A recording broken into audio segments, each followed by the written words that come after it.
तो वो एक जो डर था वो अपने अंदर हमारे पैदा होने लगा। कभी हमारे शिवविहार में ऐसा नहीं हुआ कि किसी ने किसी को कुछ कहा है, मारा है या रिलीजियस बातें की हैं। आप प्लीज़ मत जाइए, नहीं तो आपको मार दिया जाएगा। और उन्होंने मुझसे कहा कि तुम अपना बुर्खा उतार दो। तो मैंने कहा कि नहीं, मुझे जो बचपन से सीखा है मैंने कि मैं अपना बुर्खा नहीं उतारूंगी, चाहे कुछ भी हो जाए।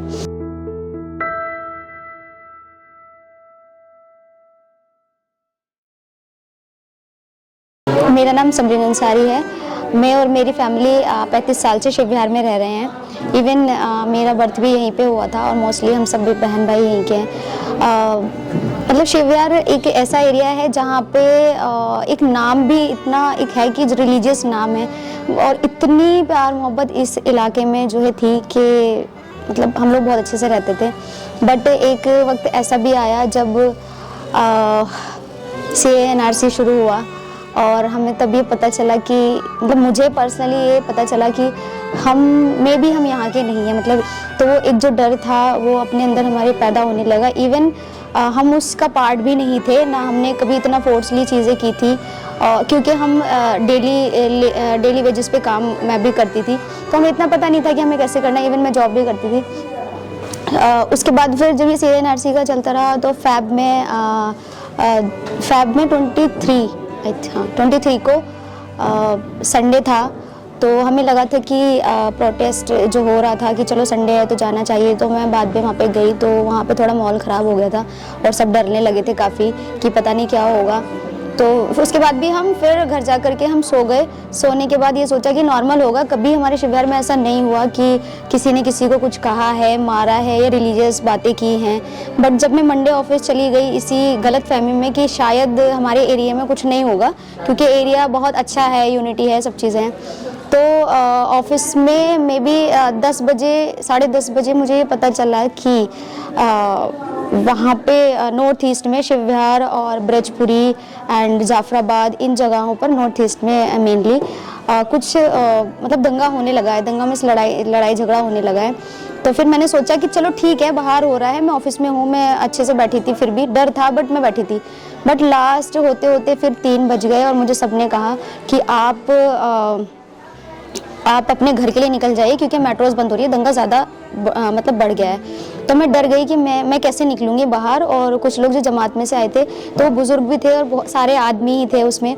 तो मैं उनको देख करके मैं रोने लगी और मैंने एक एजेड ओल्ड अंकल थे, मैंने उनका हाथ पकड़ा और मैंने उनसे कहा कि आप प्लीज़ मत जाइए, नहीं तो आपको मार दिया जाएगा। और उसके बाद फिर जब मैं गोकुलपुरी पहुंची तो मुझे एक आंटी ने कहा कि तुम ऐसे अनसेफ इलाके में हो, क्योंकि वो नहर का इलाका है जहाँ जौहरी इनक्लेव है। तो मुझे वहाँ से आना था क्योंकि जो राइटर्स थे सारे जो खड़े थे वो वहीं पे ही थे। और उन्होंने मुझसे कहा कि तुम अपना बुर्खा उतार दो। तो मैंने कहा कि नहीं, मुझे जो बचपन से सीखा है मैंने कि मैं अपना बुर्खा नहीं उतारूँगी, चाहे कुछ भी हो जाए। बट मुझे फिर भी कुछ लेडीज़ ने बताया कि नहीं बेटा, अभी जान का है, और इवन मैं ही मुस्लिम थी वहाँ पे, तो तुम इसको उतार दो। तो मैंने काफ़ी रोते रोते अपना बुर्खा उतारा, और क्योंकि जान बचानी थी, अपने हेयर मैंने खोले और जीन्स मैंने पहना हुआ था। तो जब मैं वहाँ से मेट्रो से भी नीचे आई, मैं बुर्खा उतारने के बाद, तो वहाँ पे भी बहुत सारे जमात से लोग थे, क्योंकि मैं ऊपर से देख रही थी लोग गोलियाँ चला रहे हैं, आग लग रही है, मार रहे हैं एक दूसरे को। तो मैंने उनको बहुत रोकना चाहा कि मैं उनको रोकूं और मैं उनको मतलब ये बोलूं कि आप यहाँ से मत जाइए मेट्रो स्टेशन से।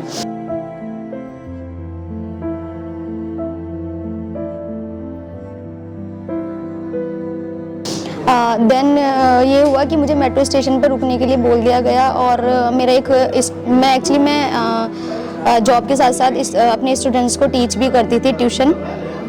तो फिर मेरा एक स्टूडेंट था, मैंने उसको कॉल किया क्योंकि वो नॉन मुस्लिम था, दीपांशु उसका नाम है। तो मैंने सोचा कि उसको बुला लिया जाए। मेरा स्टूडेंट वहाँ पे आया और उसने इतना सारा अपने हाथों में पहना हुआ था, कलावा एंड कुछ, जिससे कि वो दिखे।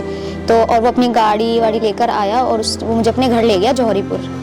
तो वो सेफ़ था मेरे लिए उस वक्त पे, क्योंकि पूरा रोड ना काफ़ी लोगों से घिरा हुआ था, बड़ी बड़ी गाड़ियाँ जो थी। तो मुझे उस वक्त ये वाइब्स आ रही थी, ये गाड़ियाँ हमारी सेफ्टी के लिए नहीं है, जो पुलिस की या CRPF की जिसकी भी है, वो हमारे लिए खतरा है। तो मैं ऐसे बीच में से आई और लोगों को मैंने देखा ये कि अगर कोई किसी को चोट लगी है तो सामने वाले इंसान को तकलीफ होनी चाहिए और उसे बचाना चाहिए, ना कि उसे हंसना चाहिए। तो मैंने देखा जितनी भी वहाँ पे 100-200 की भीड़ थी, तो वहाँ पे ना वो लोग हंस रहे थे, मतलब वो हंस रहे थे। तो मैं सोच रही थी ये क्या हो रहा है कि, तो फिर हम जैसे जैसे मैं अपने मतलब उसके बाद हाँ मैं वहाँ पे पहुँची उसके घर। तो फिर मगरिब के शाम के वक्त वो मुझे मेरे घर छोड़ के गया। तो फाइनली मैं घर पहुँची। घर पहुँचने के बाद फिर हम मंडे को सो गए। सोने के बाद सुबह हम 10 बजे, जैसे मतलब पूरी रात जागते जागते वैसे हमारी कटी थी कि हमने कुछ अपनी सेफ्टी के लिए कुछ नहीं किया, कुछ भी के ये था कि चलो नहीं होगा नहीं होगा, अंदर तक लोग नहीं आएंगे। बट जब हम सुबह उठे और हम नाश्ता करने जैसे गए अपने घर पे, मामा जी के घर में स्टे कर रहे थे, क्योंकि उनका घर अच्छा बना हुआ है, मतलब कि अगर कोई आएगा भी तो जल्दी से एंट्री नहीं कर पाएगा, क्योंकि हमारा घर काफ़ी ऐसा था कि कोई एक हाथ भी अगर उसमें करेगा गेट वगैरह में तो टूट जाएगा। तो हम जैसे नाश्ता करने गए घर पे, तुरंत आवाज़ आई कि बस अब हो गया। और हम 10 बजे अपना सब कुछ छोड़ के और मामा जी के घर फिर हम मामा जी के घर चले गए। फिर हम बिना नाश्ता किए वहीं पे रहे और कभी बिल्कुल शिव विहार को ऐसा कर दिया था, पूरा घेर लिया गया था। जैसे हमारे इस साइड नाले में जस्ट उनका घर इधर है, शमशान घाट के जस्ट साइड में, सबसे पहले उनका घर जलाया। फिर एक और हमारे दूसरी साइड में जो कम मोस्टली जो शुरू किया वो वहाँ से हुआ था कि जहाँ मुस्लिम एक दो हैं, तो वो एक खौफ हमारे अंदर पैदा हुआ, कहीं से धुआं जा रहा है, कहीं से सिलेंडर फट रहा है। और इन चीज़ों से डर की वजह से हम लोगों ने खुद को बंद कर लिया एक जगह।